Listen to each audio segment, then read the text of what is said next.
Here he is, a man that says his sweat can be used to clean precious metals. It's Eddie Jenkins.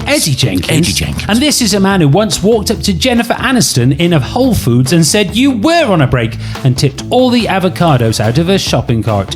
It's Peter Baker. It's Eddie and Pete.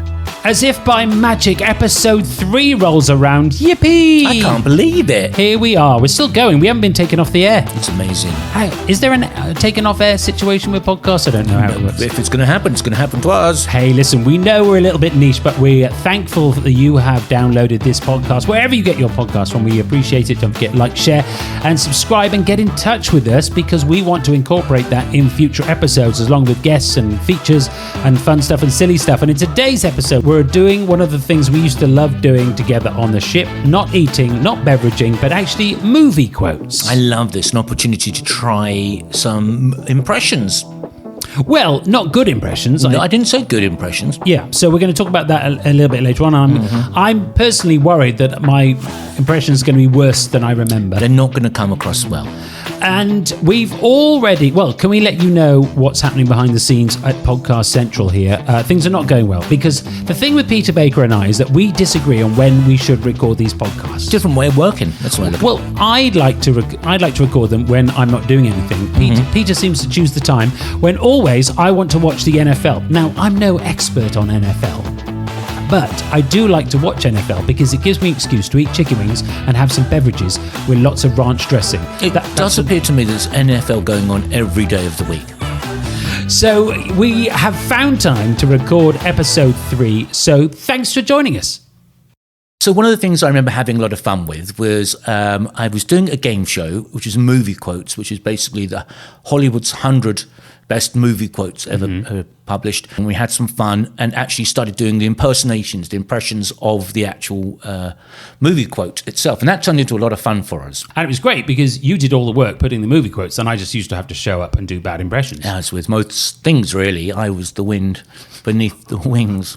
So look, here's how the game went, and then we can see how this goes. So the first quote here, you have to give me the movie quote, the name of the movie that was the first movie this quote was used in. Yes. And you have to give the exact title. Now, this was the bit that was completely ridiculous, that you were like, no, actually, you have to give us the exact movie. You can't just say Lord of the Rings. Can't say Star Wars. You have to say the exact episode and what it was actually called. Otherwise, everyone would get it right? Of course, we had to make it a little bit more interesting, and that was what added the fun. Here's one for you. Yeah. Okay. Oh, my goodness. Okay. I have to get myself and scene. Okay, here we go. Now, people can't see what you're doing now because you're doing a nodding. You've got your eyes squinting and your lower lip is sort of curled up and you're squinting and just looking backwards and forwards. We do need to hear an actual quote at some point. I've got to do a quote from the movie. Okay. Yeah. You talking to me? You talking to me? I don't see anyone else there. You talking to me? You sort of morph into Robert De Niro. I think I've got the face physically. Right. Yeah. Physically, it's brilliant. Not the accent. It's just hearing the voice alone is not. Well, I can do. Do you know the bit from Notting Hill? Oh yes. So my favourite movie. So it's a great movie, and there's this bit at the start of the movie. So you remember that Hugh Grant's got this weird housemate called Spike. Yes. And Spike, you're doing that bit, Spike right? is Welsh. She's the one that's in the grey underpants. And he says at the start of the movie, there's something wrong with this yogurt. Yeah. And Hugh Grant says, it's not yogurt, it's mayonnaise. And he goes, all right, there we are then. And keeps on eating it. Like what? On for a video fest tonight, I've got some absolute classics. I mean, that's just a great Welsh accent. It's a great movie. It's a lot of... it is a good movie, actually, that one. I think, I mean, I don't know if it stood the test of time very well in certain respects, but I think I still enjoy watching it.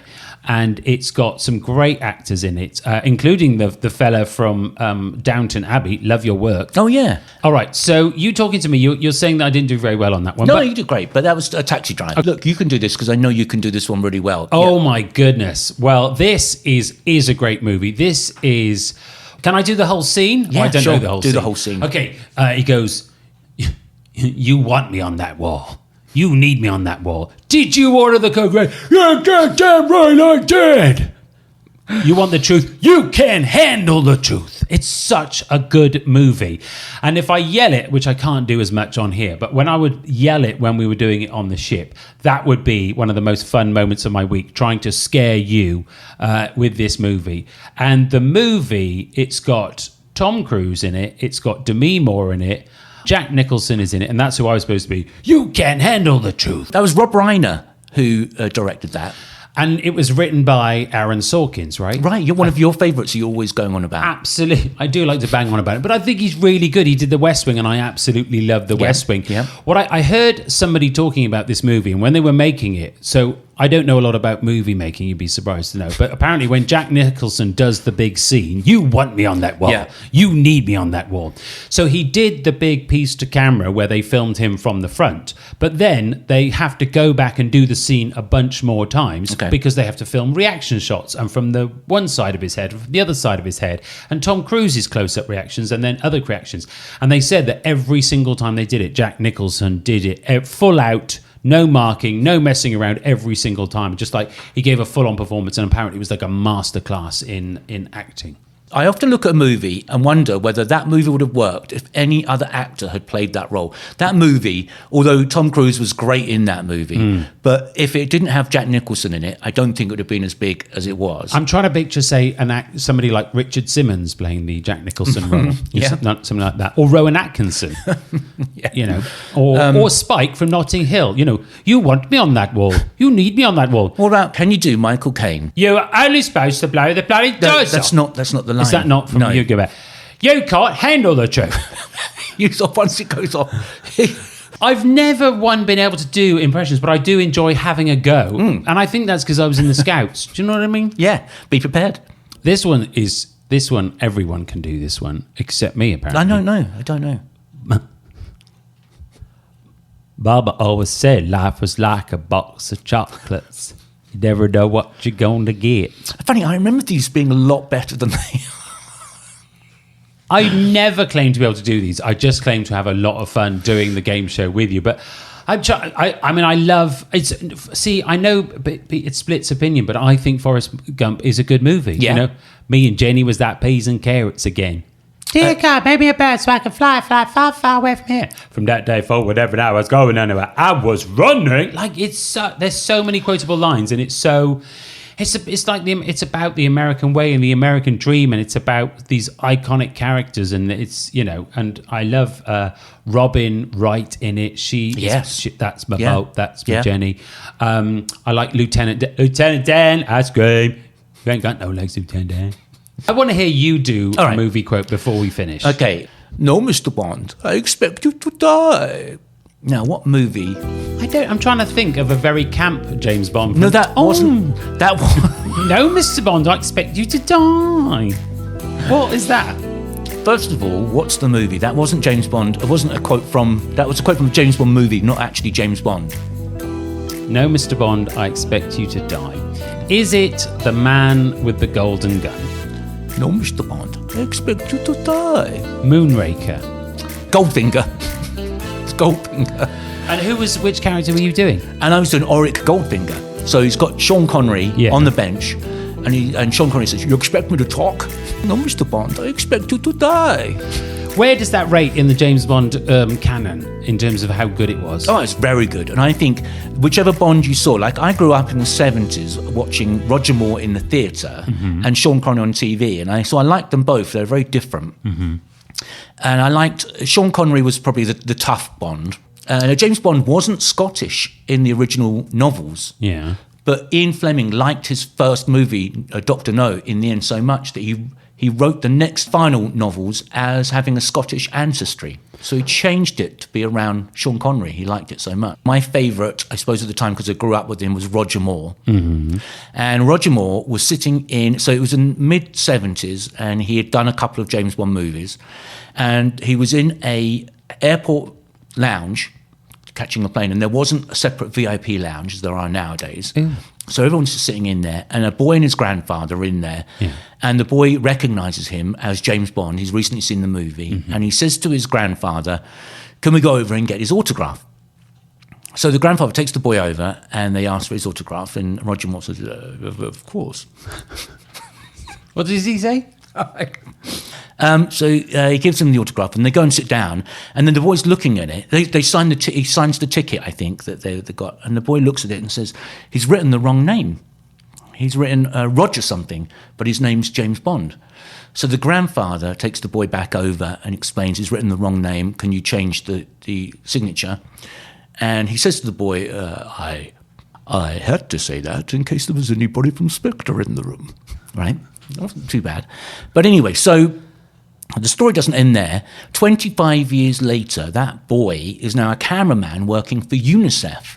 And Roger Moore, on this particular day, is coming into the studio to record a commercial. Mm-hmm. And this young man now tells the story in the studio to everybody on the studio floor in front of Roger Moore. Yes. And Roger Moore says, "I can't recall."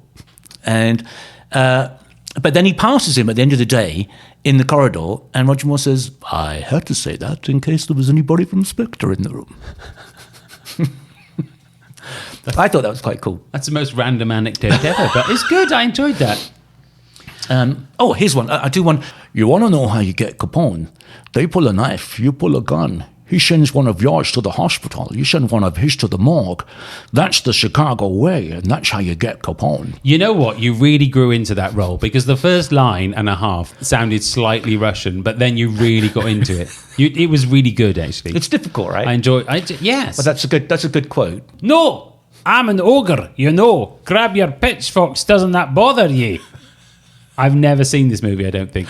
Is this the green one? This is the Shrek. Oh, Shrek, yes. It's No, good. I'm an ogre, you know. This is the one where it's like, "And in the morning, I'm making waffles." Yeah. That's it. I would have rather have done that one. "No, I'm an ogre." You make me want to be a better man. It's actually really good. That was the best one I've That done, was wasn't really it? good. That was very good. Especially if you'd seen the facial expression as well. It was very good. You got that just right. That was obviously as good as it gets, right? As good as it gets, starring Jack Nicholson. He's sitting at the table and she says, "Pay me a compliment or I'm going to walk out of here. If you let my daughter go now, that'll be the end of it. But if you don't, I will look for you, I'll find you, and I'll kill you." It's the you that's losing it, isn't it? Yeah. But this is Liam Neeson. Yeah, Liam Neeson. He's from Ireland. Yeah. But he's not like one of those leprechauns. He's not like, "If you let my daughter go now, that'll be the end of it. But if you don't, I'll look for you, I'll find you, and I'll kill you." That was such fun. I think, bearing in mind you was only supposed to be 1 point if you Yeah. got that, I think you should give yourself 2 points, Thank given you. the fact that we were so bad for each of them. So if you did play along and you did get any of these movie quotes, Yeah. then 2 points to each of them. And if you got 10 points, then you win a prize, which is my respect and admiration for the rest of the day. I can see them on the screen. I still have no idea what movies you were doing.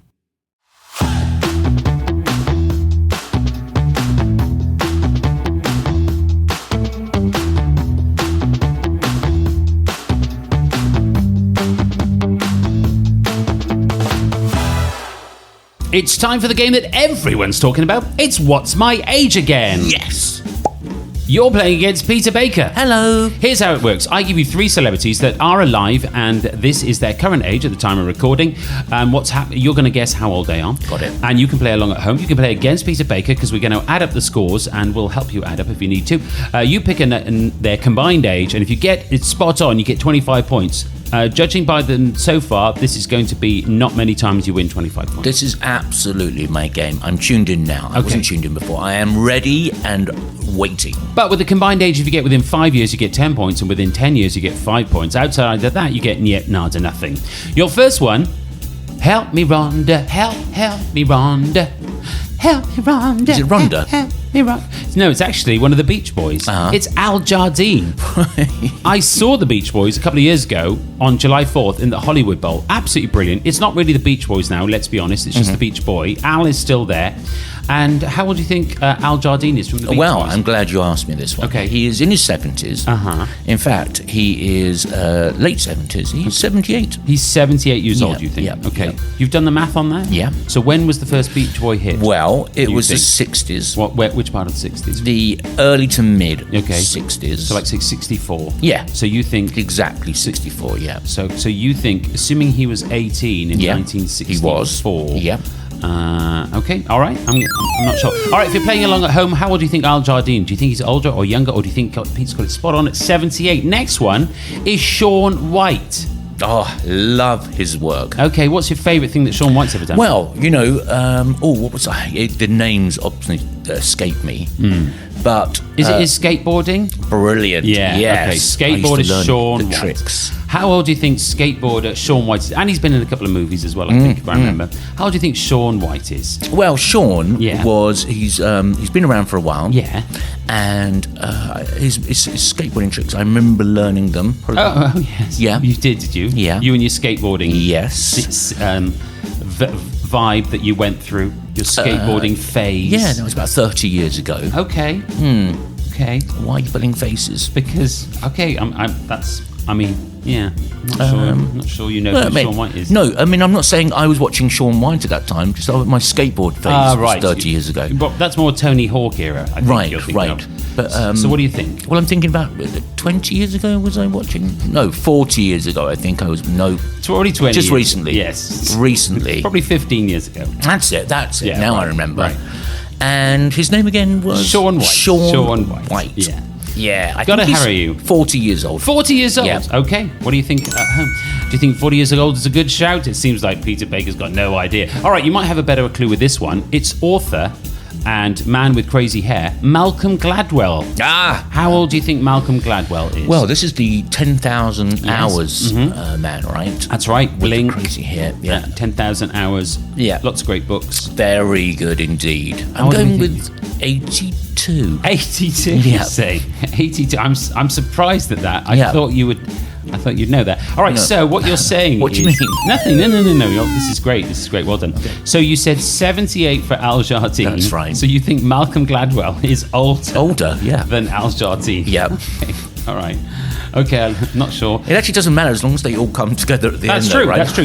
I can still win. Your combined age, you're saying, is 200 200, years yeah. old. Yeah. All right. Well, I can tell you that Al Jardine is actually 83 years old, Uh-huh. born in 1942. Okay. Sean White, you actually did remarkably well on this, seeing as I'm pretty sure you have no idea who he is. He's actually 39 years old. Oh, that wasn't too bad. At the time of Yeah. recording. Okay. And Malcolm Gladwell, not sure what you were thinking there, but you said he was 82. He's actually only 62. Oh, He's I can't believe 62 that. years old. So your combined It's guess... that last one. I lost on the last one, didn't I? Yes, you did. So their actual combined age is 184. You said they were combined age was 200 years old. Not bad. Well, no, you don't get any points for that. You need to be within 10 years to even get 5 points. Okay. So no points on the What's My Age Again game, but you never know. Maybe next time your luck will change. Wake up. Wake up. It's the big interview. We've got Danny Sams, an entertainer, musician, singer, bass player. Danny Sams is here, everybody. Danny, Hello. welcome to the podcast. Thank you very much for having me. I'm very excited to be here. Danny, we did a lot. We've had a lot of fun with you because not only do you do the entertainment, the music and the singing, the performing, but you also join us for some improv comedy as well. Yeah, that's actually a personal highlight from my time on the ships. For us as well. Do you have a background in that, or is it just a hobby, something you liked? Because you were very good at it. It's something I've just naturally always liked making people laugh. So it's nothing I'd ever actually done on that kind of level before. So it was terrifying when you guys first asked me. But do you know what I mean? You got to try these things, and I enjoyed it so much. It was really good fun. I think you really pushed the boundaries, didn't you? Because I like to have things in my back pocket almost rehearsed. And you would just go, no, I'm just going out there, something new every single time, which was great. Yeah. I think for the first few times it was nice to have it sort of on rails, so we knew the direction it would take, we knew kind of where we're going with it, and no one was going to get scared of being sort of, thrown under the bus. But then I thought, it's fun to mix it up, and it challenged it for all of us, and it made it fun for all of us. So yeah, I had a lot of fun doing that. That was some of the things that we end up coming up with, and then even the little splinter things where we did extra little shows, the extra scenes, was really fun because it was a lot of thinking on the feet. But I kind of enjoyed that pressure. That idea that it's not throwing each other under the bus, we're actually supporting each other, right? We're all trying Exactly. to get the whole show is what it's about. No one person. Unless it's Yadi. No, that was so fun, and what was great about you guys is obviously you're in senior positions on the ship, but you weren't afraid to kind of have jokes made at your expense. And it was really fun because you were really good to work off of, and you sort of lent into a lot of the jokes, which made it so entertaining for us on stage and entertaining for the guests. And it was always great to be in that room, and it's a great room for comedy, right? Oh, it was perfect. The size of it was perfect. It was inclusive enough. If we'd done it in the main theatre, we just wouldn't have had that crowd interaction. You can't really see much from the stage sometimes, but from there, some of the scenes where Pete would really get in the faces of some of the guests with some of his dancing and singing made it sort of just so much more fun. Is it something you thought about when you weren't on stage for the rest of the cruise? Is it something that you were thinking about and going, oh, I wonder if I could do this, or maybe I could do this, or I could have done that differently and I'm going to do it this way next time? Of course, with improv, you really never know what you're going to get, but you can sort of think, oh, maybe next time if the word spaghetti comes up, I could do this. Yeah, I think we were very fortunate in terms of there's always going to be one way it's going to go a lot of times on stage in terms of some of the audience suggestions. So it gave us time on off stage to go, do you know what, if we explore this avenue again, it'd be quite fun to make these jokes.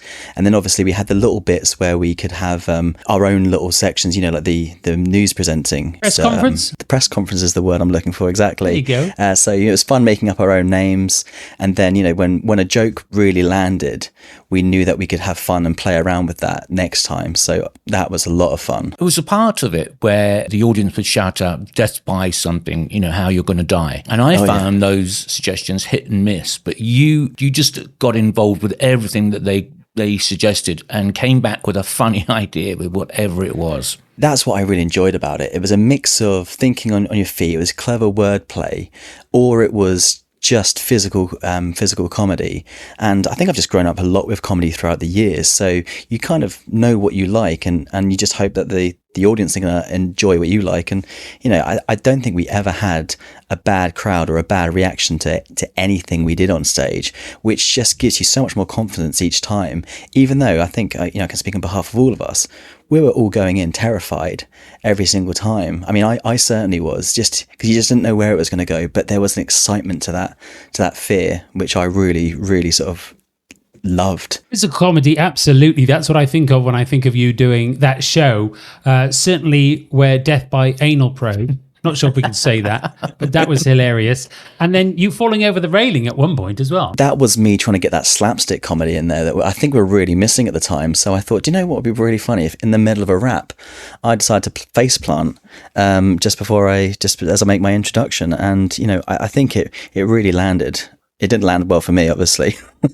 could have come off quite badly, but I was that was fun, and it was very fun that someone actually was filming at the time. So I've still got that video immortalised in my chats every now and then. Annie, how did you come to be working on ships? It was an interesting one, actually. So I'd been working in recruitment advertising for close to 10 years, and I kind of hit a juncture in my life, life changes and everything, where I kind of just wanted to break free, do a bit of traveling, because I'd done that in my late teens, and I'd been in a covers band for years before that, and suddenly an agency turned around to us and said, we're putting some bands on cruise ships, we're going to need to find you a female singer to make you a 4-piece, but would you be interested? We did an audition, got through, and then we got given a contract for 4 months' time, and we joined in April of 2018. So I just didn't look back after that. I loved it. The longest one I did was, I think, 8 to 9 months, and I think that's when I met both of you for the first time. We said we wanted a long one because we'd been out of work for so long. So then I said, just going to say, I know you like a long one, and sorry, I apologize. That can't be confirmed. That can't be confirmed. You take it very seriously, though. You don't just show up. You actually plan things, and you're very thoughtful and diligent in your leadership of the groups you're with, and how you approach sets and how you build sets. Almost in some ways, like a DJ almost. Definitely. I really took a lot of pride in terms of set orders, in terms of what songs we're playing and what order we're doing them in, because the cruise ship gig changes dramatically in terms of the hours you're playing and what's going on around it. You're either building up a party from zero, or you're carrying on a party, or you're winding down a night, and it's knowing that and around that, and it's just having fun with it. I'd always go on the wireless and then end up in the middle of a of an elevator. What are the perennial bangers? What are the ones you on a cruise ship you can go to and go, right, we need to take it up a notch now? There's quite a few. I mean, Sharp and Dance was one that always seemed to go down really well to build up a party. Uptown Funk has just held this immortal status now for, 10, 15 years. Yeah. And then you've got the ones that always go down well, which is like Sweet Caroline. You can never go wrong with that, which... You've always got them shouting off from the balcony with the dut-dut-dars. And do you roll your eyes? Do you want to commit physical harm to the person? Or do you not worry when somebody starts on saying things like, slap in the bass, slap in the bass, man, slap in the bass? I love slapping the bass. It's when people have turned around to me and go, is the bass like beginner guitar? You come from musical stock? You got musicians in your family? Well, weirdly, yeah. So my dad's uncle was part of a backing singer troupe back in the 60s, I believe they were. And they had a top 20 hit with, I think, their version of Lola's theme. And then they performed for a load of different artists. They were on backing tracks for Olivia Newton-John's album. They were on the I Am the Walrus song by the Beatles. I think maybe one other.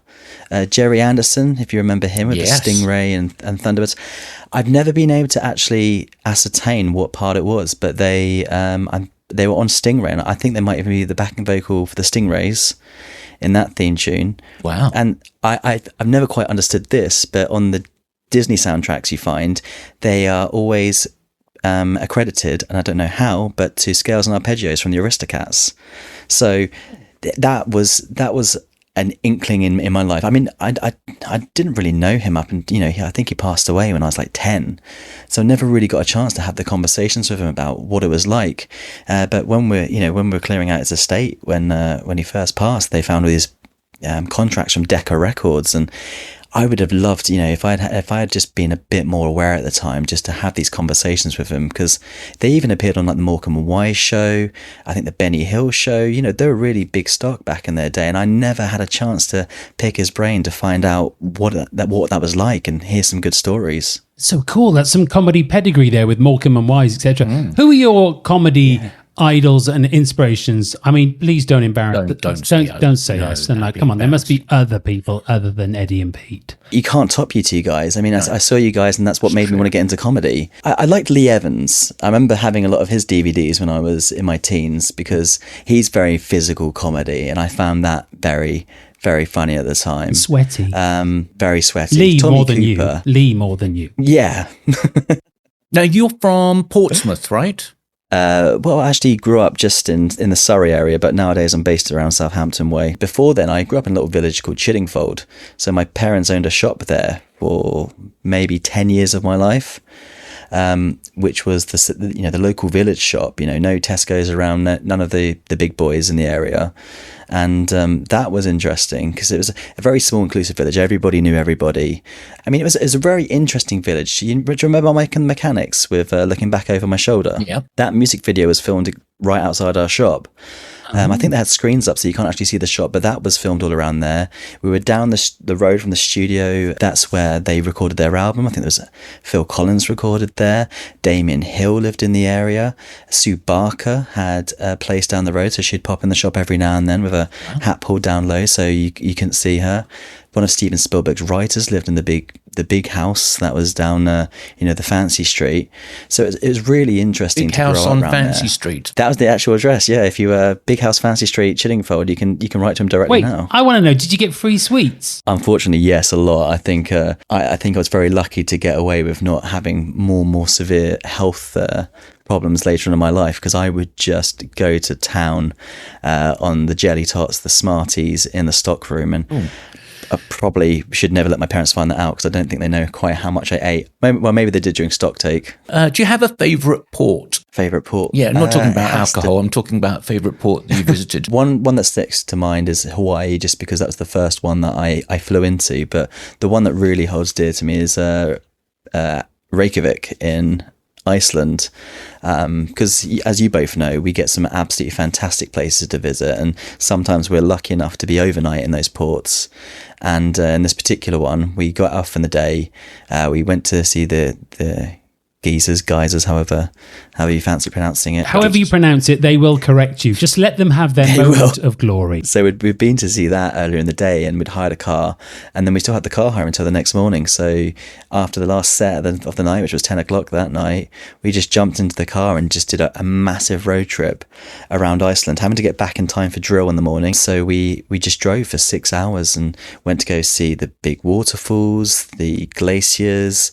It was incredible, and it was at that time of the year when the sun was just setting, but it's just setting for the whole night. So the sky was pink for the whole drive, and it was one of the most incredible experiences I've had of my life. If you close your eyes and think about a great restaurant that you went to on a ship in one of the ports of call, when you open your eyes, where are you and what can you see?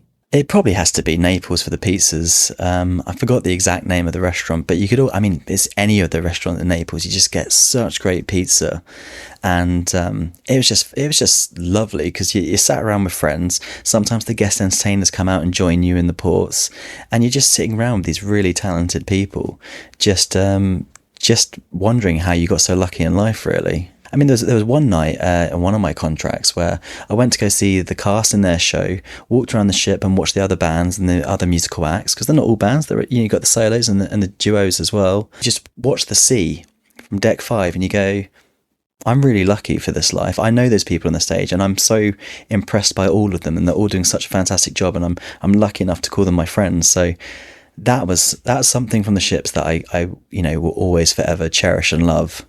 It was just a great experience. What do you wish you'd known earlier? Like, if you could go back in time and give the young you some advice, what would it be? I don't know, just take life a little bit less seriously at times, and just roll with it. Who would you like to be stuck on a desert island with? Now that is an interesting question. I mean, I'm probably going to go for the really easy answer and say someone like Bear Grylls, because 2 reasons. One, he's a great survivalist, so he's going to get us through, because I think I'd really flap in that situation. And 2, he's just happy drinking wee. So we found a fresh water source. That'd all be for me while he just kept him drinking his own urine. If it was a zombie apocalypse, what skill would save you? I would have to say my ability to drive people away from me. Mm-hmm. So I think that would keep the zombies away. But if they weren't immune to that, if they were immune to that, then I'd probably have to say my ability to think quick in a situation. Just play a bass solo. Yeah, because no one wants to hear that, or the zombies would run the other way. So that's not a bad idea, Pete. Annie, it's been a pleasure. I hope we get to work with you again soon. Yeah, you too. I really enjoyed working with you, both of you. It was so much fun. So it's been an absolute pleasure catching up with both of you. We miss you, Danny, and I'd love to see you again and lick your face, but not in a weird way. That was a weird thing to say. It is time for the big top 10. The top 10. Today's top 10 is the top 10 countries of chocolate consumption. Who do you think the chocolate consumers are? What do you think is going to be in the top 10? Luxembourg. What number would you like to start at? 7. Number 10, it's Estonia. They eat almost 14 grams on average per person per capita per day. Number 9, it's Georgia. That's the country, not the state. Good, thank you. Croatia's at number 8 with 15 grams per day. Denmark is at 7, over 16 grams per day of chocolate they eat. And number 6, this is controversial, Malta. Oh. Wasn't expecting that, but they are just outside the top 5. At number 5, it's Ireland. They love the chocolate over the... Please don't do that. Number 4, it's Latvia. Oh. They eat almost 19 grams of chocolate on average per capita per day. Surprise intrigue. Number 3, you wouldn't guess this, it's Montenegro. Almost 20 grams of chocolate per day. At number 2, to warm them up, in Iceland, they eat just over 20 grams of chocolate per day. Really? And number 1, you might not have believed it, but Luxembourg is indeed the right answer. Luxembourgians, they eat on average way more than anybody else, with over 27 grams of chocolate per person on average per capita per day throughout the year. Wowzers!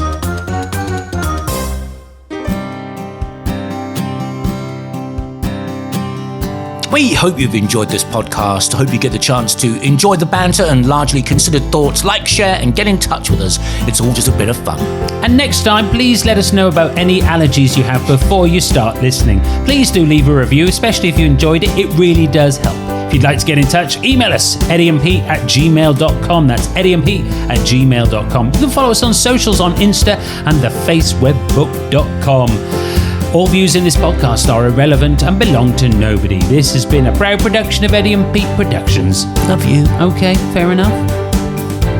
I'm never going to get that time back again, am I?